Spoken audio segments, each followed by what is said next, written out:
Oke, assalamualaikum warahmatullahi wabarakatuh. Teman-teman, ketemu lagi di channel ini, dan kali ini saya akan sharing tentang motor harian saya, yaitu motor listrik Ichigo 3 ini. Motor ini sudah menemani saya selama kurang lebih 1 tahun. Saya membeli motor ini Januari 2023 dan saat ini sudah Februari 2024, jadi sudah kurang lebih 1 tahun. Di sini saya akan sharing tentang kelebihan dan kekurangan yang saya rasakan selama 1 tahun ini saya menggunakan motor listrik Ichigo 3 untuk harian. Teman-teman, motor ini memiliki spek BLDC-nya itu 1500 watt. Kemudian baterainya itu menggunakan lithium 4, ya, baterai yang akhir-akhir ini menjadi lumayan viral karena menjadi bahan debat cawapres. Baterai lithium 4 itu baterai yang digunakan tipenya sama dengan baterai yang digunakan oleh Tesla produksi Tiongkok. Tipe yang apa saya lupa. Dan saya memang cenderung lebih suka baterai yang jenis lithium 4 ini daripada baterai yang lain karena dari segi keamanan, dari segi ketahanan atau durabilitasnya, jadi dia lebih awet daripada baterai lithium yang lain, lithium jenis yang lain. Kan ada lithium 4, ada lithium polimer, ada segala macam lah ya. Jadi saya lebih suka yang lithium 4 ini sementara per hari ini. Oke teman-teman, lanjut. Di video ini kita akan bahas kekurangan kelebihan yang saya rasakan selama 1 tahun bersama dengan motor listrik Ichigo 3. Oke, kita langsung masuk ke kekurangan yang pertama teman-teman. Kekurangan yang pertama, kita akan mendekat ke sana. Kekurangan yang pertama adalah pada ini, cat yang membungkus rangka-rangka besinya ini, dia cenderung tipis teman-teman. Ya, jadi dia sudah mulai banyak karat-karat seperti ini karena catnya terkelupas. Ini ada di swing arm, ya. Kemudian ini seperti di velg ini, ya, dia mulai nampak ini mulai banyak karat-karat. Ini sulit dibersihkan, ya, ini kotoran sulit dibersihkan karena dia itu seperti jamur, seperti karat begitu. Ya itu. Untuk kekurangan motor ini yang pertama adalah dari segi build quality-nya, catnya seperti itu.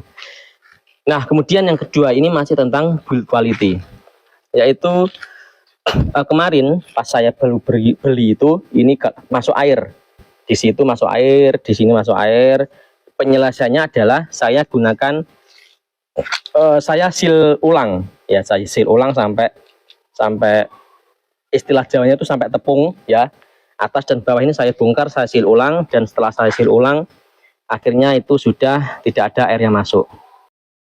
Oke, kekurangan yang ketiga dari motor ini adalah lama chargingnya, lama pengecasan, jadi lama waktu pengecasan. Dengan charger yang 5 ampere, motor ini membutuhkan waktu 4-5 jam sampai penuh dari kondisi kosong. Cuman kalau kita akan ngecas tidak sampai kosong, ya, pada saat kita dapat 30% baterai, kita lakukan pengecasan, dalam 1 jam itu daya masuk itu 20%. Jadi 30% kita cas 1 jam itu dia naik ke 50%.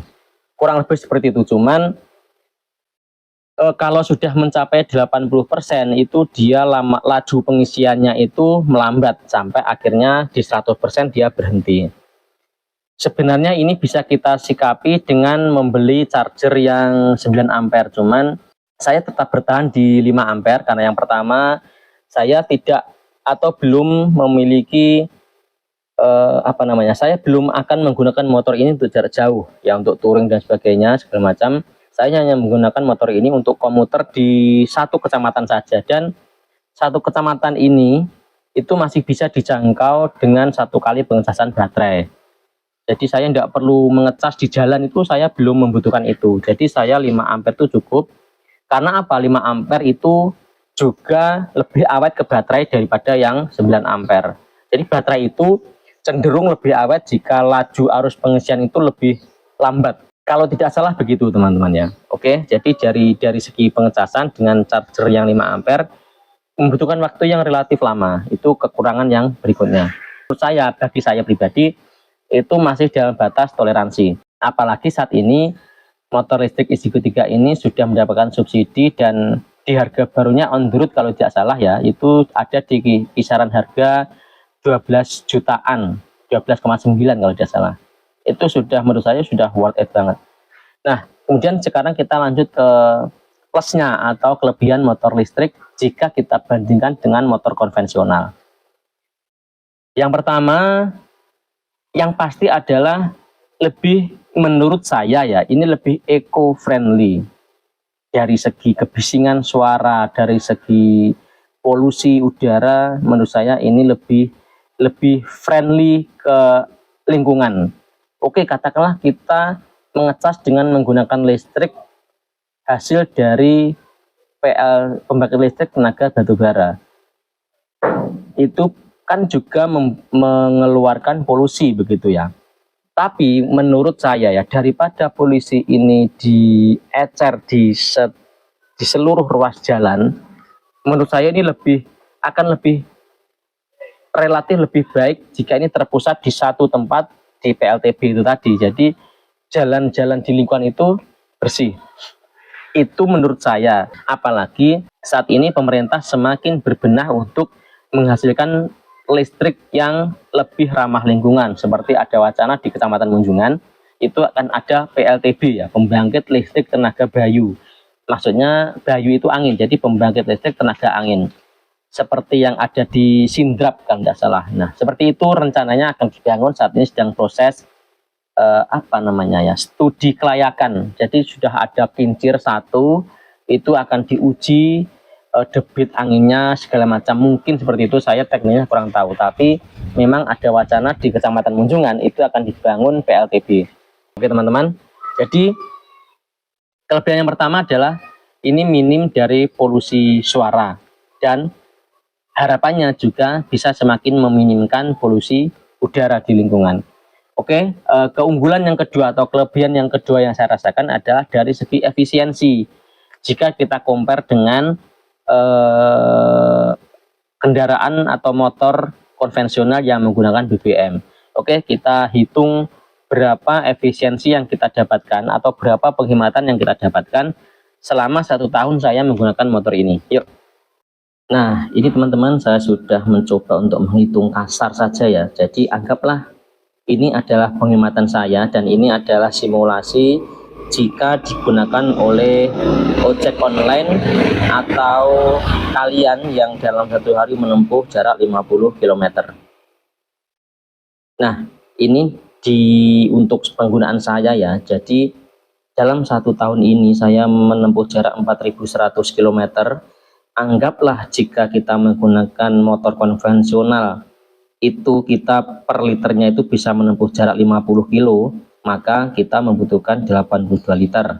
Nah, 82 liter jika kita belikan pertamax, karena sensasi mengendarai motor listrik itu halusnya itu seperti kita menggunakan pertamax, kita nggak pakai BBM subsidi ya. Katakanlah harga pertamax 13.000, maka kita sudah membutuhkan dana 1.066.000 untuk BBM untuk menempuh jarak 4.000 kilo. Ini pun saya menganggap untuk 1 liter bensin itu bisa menempuh 50 kilo, sedangkan penggunaan saya ini adalah stop and go.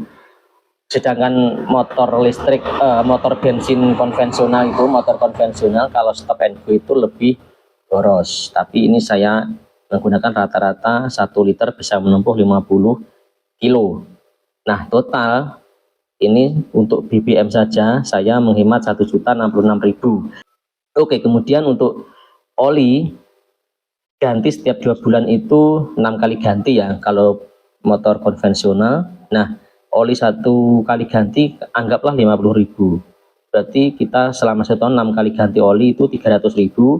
Kemudian untuk oli gardan itu 2 kali ganti, yaitu 6 bulan sekali 15.000, berarti 2 kali ganti 30.000. Total penghematannya adalah 1.396.000. Nah, anggaplah ini tadi saya cas di rumah, tinggal dihitung saja kalau dalam 1 kali cas penuh itu bisa menempuh jarak 60 ya, tinggal kita bagikan ini, nanti bisa dihitung ketemunya masih sangat masih sangat murah sepeda atau motor listrik daripada motor konvensional. Nah, kemudian ini adalah simulasi untuk BBM saja jika ini jika kalian gunakan untuk menempuh jarak per harinya itu 50 km. Dengan asumsi satu kali cas motor listrik ini adalah dia bisa menempuh jarak 80 km maksimal, tapi anggaplah kita simulasikan 50 km. Nah, untuk motor konvensional 50 km ini per hari ya, kalian membutuhkan uang untuk membeli bahan bakar itu selama 1 tahun 365 hari kali setiap hari kalian menghabiskan 1 liter bensin, 1 liter Pertamax, maka uang yang harus kalian keluarkan adalah 4.745.000. Sampai sini paham ya? Ini jika kalian menggunakan motor konvensional ya, 1 tahun 365 hari, per hari itu 50 km, berarti per hari menghabiskan 1 liter bensin, harganya Pertamax 13.000, ketemunya ini. Kemudian oli dengan jarak tempuh sekian ini, maka setiap bulan katakanlah ganti oli, setiap ganti 50.000, maka 12 kali ganti oli atau 12 bulan dia membutuhkan dana 600.000 ya. Kemudian untuk yang oli gardan di sini tidak saya hitung, ini saja yang saya simulasikan. Di sini kalian dalam 1 tahun sudah membutuhkan dana sebesar 5.345.000 untuk bensin dan oli mesin. Nah, sedangkan kalau kita menggunakan motor listrik, anggaplah 18.250 km ya, jika sekalian setiap hari menempuh jarak 50 km, ini kita bagi 60, karena 1 kali cas itu minimal kalian bisa menempuh jarak 60, bisa lebih, tapi kita ambil yang minimal 60 km. Kita membutuhkan 305 kali charging untuk menempuh jarak 18.000 sekian ini. Dikalikan 1 kali charging itu kalian membutuhkan 2 kWh, 1 kWh 1.500, maka 2 kWh ini 3.000 dikalikan 305, kalian hanya membutuhkan uang untuk menempuh jarak 18.000 ini, kalian hanya membutuhkan uang 915.000. Nah, penghematannya dengan simulasi yang ini 5.345.000 dikurangi 915.000, ini jika kita charging di rumah ya, dengan charging dengan kita dipakai listrik kita sendiri, maka penghematan kita itu 4.430. Ini gambaran kasar dari versi saya, sekali lagi ya, ini penghematannya sekian, ini 4.400 lah untuk 1 tahun jika kalian setiap harinya menempuh jarak 50 km. Mungkin ojol dan sebagainya ini bisa lebih mungkin ya. Oke, jadi kita sudah hitung, kita dapatkan nilai itu ya. Sekarang kelebihan yang lain dari motor ini, teman-teman, saat ini di banyak fasilitas umum itu sudah mulai banyak disediakan colokan listrik ya. Kita ke swalayan itu ada colokan listrik. Seperti saya di instansi pemerintah, kerja di sekolah, itu juga dibebaskan untuk melakukan pengecasan di tempat kerja. Kita ke tempat umum, fasilitas umum, seperti misalkan kita ke pantai, itu ada gazebo, di situ ada colokan listrik. Di alun-alun itu juga ada colokan listrik. Nah, kelebihan dari motor listrik ini adalah kita bisa mendapatkan banyak titik di mana kita bisa mengisi ulang daya baterai kendaraan listrik kita. Oke, jadi itu ya plus minus atau kelebihan dan kekurangan yang saya rasakan dari pengalaman pribadi saya. Mungkin ini akan berbeda dari sudut pandang orang lain. Sekali lagi ini dari sudut pandang pribadi saya. Apabila ada pertanyaan, mungkin teman-teman bisa komentar di kolom di bawah ya. Jangan lupa juga untuk like, comment, share, dan subscribe buat kalian yang belum subscribe. Sampai ketemu lagi di video selanjutnya. Saya mohon maaf apabila ada kekurangan dalam saya menyampaikan, dalam saya sharing tentang motor ini ya. Saya minta maaf. Sampai ketemu lagi di video selanjutnya. Wassalamualaikum warahmatullahi wabarakatuh.